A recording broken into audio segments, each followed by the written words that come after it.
Hello world, welcome back to the Razor RC. Today we're doing the full review of the Spektrum iXSR. So this is a top of the line new radio transmitter from Spektrum. Just came out a few weeks ago, sells for $700 here in the US, a bit of money there. But it is their top of the line radio. It's kind of the successor to the DX6R, which they had, I don't know, 6, 7, 8 years ago, something like that, quite a while back.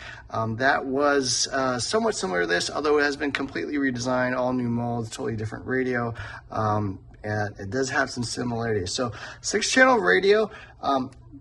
It does have a nice full color display, touchscreen, as you can see there.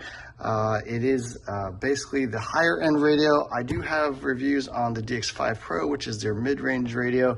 They also have a DX6C. I had the previous version of that, the DX5C. Lots of videos on that, so very familiar with the full Spektrum lineup. This is their top line though. You know, I would say a lot of people get the DX5 or DX6C, maybe, you know, 1/5 or 1/10 of them go up to the DX5 Pro, and then again a smaller number of people are going to get something like the iXSR. But if you want the best Spektrum radio, this is for sure it. Yeah, I've been running this for the last few weeks. Wanted to share my thoughts.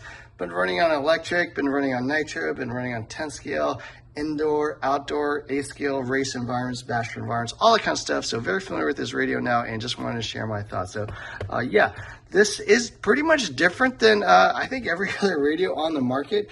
It's essentially running, you know, like Google Android. So as you can see here, you know, it's got a bunch of different apps running.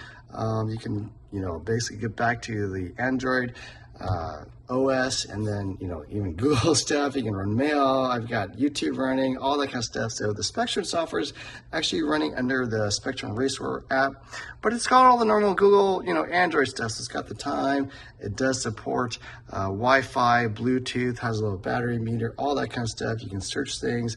So yeah, it is still an Android at heart, but running Spektrum Raceware app, which is what you are going to be using for your software. But you can browse YouTube, watch videos, check your email, all that kind of stuff through this radio, which is pretty unique, right? Not a whole lot of radios, pretty much no other radios out there can do this. So a quick look at the radio. Just have a power button here, a left-right button. It is reversible from right-hand side to left-hand side. Some access ports for these little switches that you can reverse. So little dial here, 3-way position switch, obviously steering wheel and trigger. It does have 5 switches up top, typically for trim. A couple of switches here on the F and G spots by your thumb. Push button here on H. USB port here on the bottom to charge it or to basically download stuff. You typically are going to run through the Google Play, you know, essentially the Google Play Store to upload the firmware. That's what I did when I got this, but pretty interesting. It does have a 10,500 milliamp hour battery, lithium ion in there. It's got even a light here in the front, some additional ports here, smart card access, adjustments for the trigger, adjustments for the steering wheel, tension, angle, all that kind of stuff. So it does come with quite a few things. USB charge cable, as you might expect. Mine actually broke, so it's got a little magnetic port here that you plug in here, and you can just use it magnetically. I ended up just going to a regular USB-C port, no problem there. But yeah, that for whatever reason didn't work for me. Different grip, a little bit thicker grip. Different steering wheel, so you can go to a larger or smaller steering wheel. I'm running the smaller one. Different angles to adjust that. Little covers for your drop down wheel. And a couple different springs, I think, for the steering wheel and the trigger. Throttle trigger to me feels pretty good out of the box. Steering trigger to me actually feels a little bit light. I have it tightened all the way to full stiffness, but still feels, you know, okay for me. But, you know, I wouldn't mind having it a little bit stiffer. I tried to figure out how to adjust or replace the trigger spring with one of those other ones, but couldn't figure out. It was not in the manual or anything like that, so I don't actually know how to do that. Display is really, really nice. There's basically 3 main menus: dashboard, setup, and monitor. Your main dashboard is going to show you the timer, you know, how long it's been running, steering trims and stuff, battery, you know, reversing, all that kind of stuff. So your basic things. Setup is what you're going to do to basically set up a new radio or make adjustments. So there's 2 channels on this guy, and then other different alerts. You can change the audio settings and stuff like that. You can bind it, of course. Different drive modes, which are basically like configurations if you want to have different settings for this radio. Maybe you've got something set up for slow speeds and one for high speeds. So a lot of things for drag racing, all things for crawling, launch control for specifically is, you know, one of the things they designed in this radio for drag racing. Light LED that you can turn on. You can also have these little LEDs on the radio itself. Mappings for all the different channels to have different functions, mixing, four-wheel steering, crab walking, that kind of thing. Sleep mode is basically how you would basically turn this thing off without completely shutting it off. And then the timers. Following the monitors are going to show you, you know, the different settings for the individual channels. You know, as you test this thing or want to see what it's actually running at, you can turn that on and go through those different things. So pretty intuitive, I would say, menu system, a lot easier to use than a lot of other radios, in my opinion. That was probably the #1 complaint I think people have with the DX5 Pro or DX6C. A little bit tricky to use the menu. You got to use the scroll wheel. You got to click on things, go up and down. It's just kind of black and white, fairly small font. So having a touchscreen actually makes this infinitely more usable than something like a DX5 Pro or DX6C, in my opinion, or the DX6 Rugged. So that's one of the big improvements, I think, over those other radios. It does have like 250 model memory, 4.5-inch color display. Touchscreen, like I mentioned, it is a resistive touchscreen, meaning you have to actually physically press on the screen to get to click on things.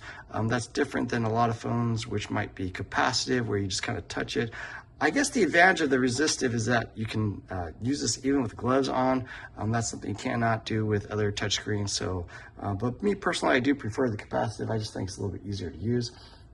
And it includes a 5-channel receiver, the SR515. So yeah, there's a quick look at the radio, you know, the basics of what it's all about. Next thing we're gonna do is go into setup.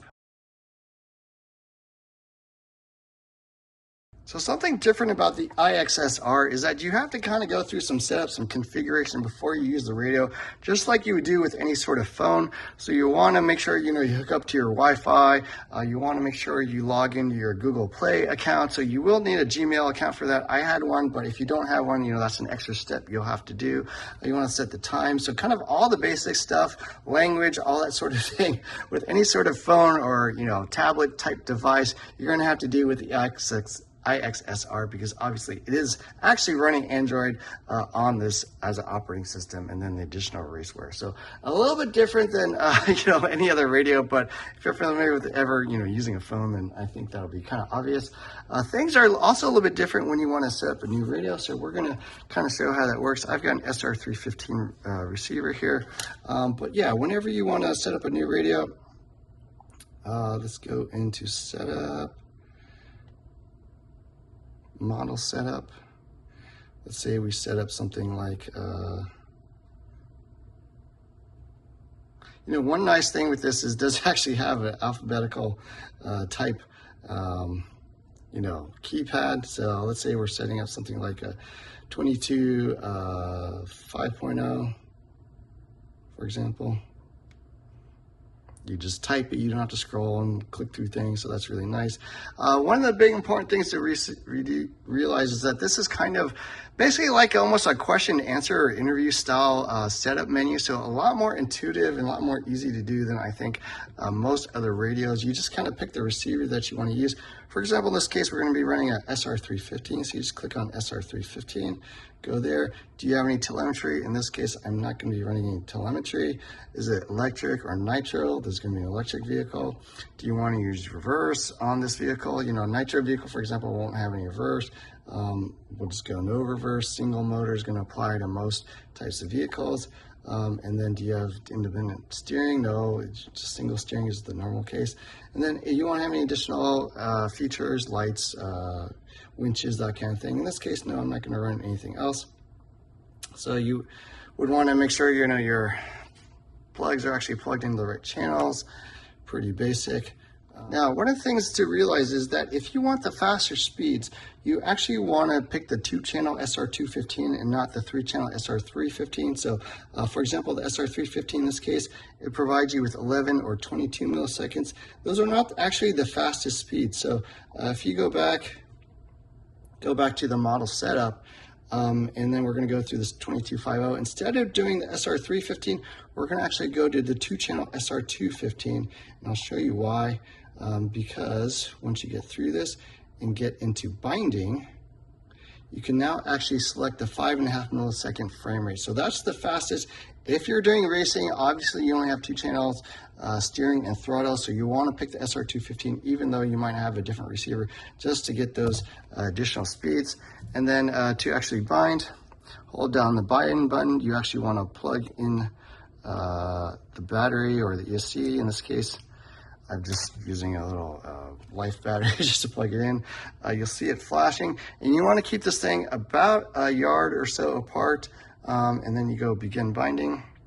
You'll see it flash again, and then it'll be done, and then you're actually hooked up. So that's actually how to bind the radio. This has no telemetry, no AVC or anything like that. If you did that, you would have to go through some additional steps to set up the receiver. But that's basically the basics of how to actually get the receiver bound. And then once you do that, you can go into your steering, set your travel, set your trim, sub-trim, reversing, all that kind of stuff. There's expo control, or what they call steering curve. There's steering speed, which is really nice, steering dual rate. One interesting thing about the steering curve is that it does have basically standard, custom, or expo. So for example, if you went expo, that does have adjustments for expo on the right and left side. I found that slightly less intuitive to use, because obviously you want the left and right to be the same expo, but you can actually set like custom points and stuff on this, where you can have a bunch of different points. Like, you might have a bunch of these different points, and for each of those points, it's going to be per the left or right hand side. So that would be the right hand side, and on the left hand side you would have to like match those same points, which would be pretty difficult to use. So yeah, the custom curves I do think is a little bit difficult to get to match left and right, but most people I think just going to do regular expo. Steering speed, steering dual rate, steering override, trims, all that kind of stuff, where you want to set that. So pretty basic stuff like that. Going again on throttle, endpoints, sub trim, all that kind of thing. If you're running nitro, you might want to just sub trim, maybe have different curves and stuff like that. But yeah, brake rate is only on braking side. Yeah, anyways, ABS, a lot of adjustments for that. Service speed, even on the throttle side, you can adjust, trims, all that kind of thing. So a lot of adjustments there for racing, of course, for drag racing as well. They even have launch control, all these different things, start buttons, boost buttons. You can change the curve of the power output, all that kind of stuff. So pretty interesting. They definitely made this radio pretty much usable or sort of exceptional in every type of RC surface type market. So that's a quick overview of the setup. Now, one area I wasn't too sure about was if this radio was actually going to perform any better than my other radio. So I've got, the Futaba 4PM, I've got the Sanwa MT44, I have the Spektrum DX5 Pro, I've got the FlySky Nimble NB4 Plus. So all very high performing, high end radios that are made for racing. And the curious thing to me was, is this going to perform any differently or any better or any worse? And the thing that shocked me was that comparing this back to back with my MT44, which is my personal race radio, this was actually faster. So it doesn't make a whole lot of sense to me. The Sanwa, I was running in normal mode. I wasn't running in SHR or SSR mode or anything like that. The same vehicle, same car, back to back, same track, everything. I was actually turning in earlier on this radio than my Sanwa MT44. So the frame rate on this is 5.5 milliseconds. It's not any faster than something like the DX5R or DX5 Pro. I'm not sure you're really getting any performance there, but it's possible. I think the latency on this thing is super, super low. So it's got high-end electronics. I think the Android part of it is just for configuration or whatever, but there's an additional processor, there's an additional chip in this running the actual radio control. So while this thing is actually powering on, the other chip is already enabled and you actually control your radio. All this Android touchscreen stuff is actually just to program that other chip, which is the one that's actually controlling the radio. So I don't know what hardware is actually running this thing, but whatever they've got in the actual transmitter part itself is super, super fast. Maybe if I play with settings on some of my other radios, I might be able to match performance, but this for sure is extremely, extremely fast radio. And that was the part that shocked me, because Spectrums aren't necessarily known for being the highest performing radios, but this really is. So in the performance category, I gotta say this is as fast as anything I've ever run personally. Like I said, I've had like 20 or 30 different radios, you know, probably 10 radios at the $300 range, or a little bit more, a little bit less, all race radios in that range. And this is as fast, if not faster than those. So I can't really explain it. Not saying, you know, that you can't get similar performance from other radios, but for me personally, this is the fastest radio I've ever had. So that was pretty shocking. The rest of the stuff, you know, the touchscreen menu, that was kind of one complaint with the DX6 R, was that it was a little bit slow, it was a little bit unresponsive. I do think the Android part of it, you know, whatever, you know, Android chip they're using to control the rest of it, it's not as fast as, you know, modern day cell phones. It can be a little bit lag when you click on something. There might be a, you know, 10, 50 millisecond delay before it responds. The other complaint I know people have had is that it takes a long time to boot. And I think this radio is a little bit misunderstood from that perspective. This radio, in my opinion, is something like you would use like your phone. So you never really power off your phone, right? You really just want to go into sleep mode when you're kind of done running for the day or for, you know, the session or whatever. And then you can go right here in sleep mode, and then you just hold down the quick sleep. And that will basically kind of put it into sleep mode where it's barely using any power. So the way to use this radio, in my opinion, is you charge it up, and then whenever you want to go run, you just turn it on, break it out of sleep, and then you use it. And then if you're done for the day or done for, you know, that race or that heat or whatever, you just kind of go into sleep mode, turn it off. And you can definitely leave it in sleep mode for long periods of time. So I would say per day, it's using like 2 to 3% of the power in sleep mode. So you can definitely go like a week or two leaving this thing in sleep mode. That's typically what I do. And then maybe the day before a race, or, you know, you can double check it before you run it, make sure it's got decent power. But if you do it that way, you could even leave it on all day and just run it all day and charge it by the end of the day, or you can just go to sleep periodically here and there to conserve the battery. But that's, in my opinion, how you actually run this radio. I don't think you really ever want to turn it off. Like, you just never turn off your phone. You just kind of put it to sleep or turn off the screen and set it down, that kind of thing. That's, in my opinion, how this should work. And from that perspective, then I don't think you really have issues with sleep mode. You just kind of like basically turn it off, turn it on here, and then wake it up whenever you're ready to use it. So that's how I think it's supposed to be done. Any other concerns about the radio? Yeah, like I said, power-wise, 2 to 3% a day in sleep. The other thing I mentioned, you know, steering wheel spring, in my opinion, is a little bit weak. I could not figure out how to actually go and, you know, change that. I kind of took apart this whole thing, but still couldn't figure it out, and there's no instructions.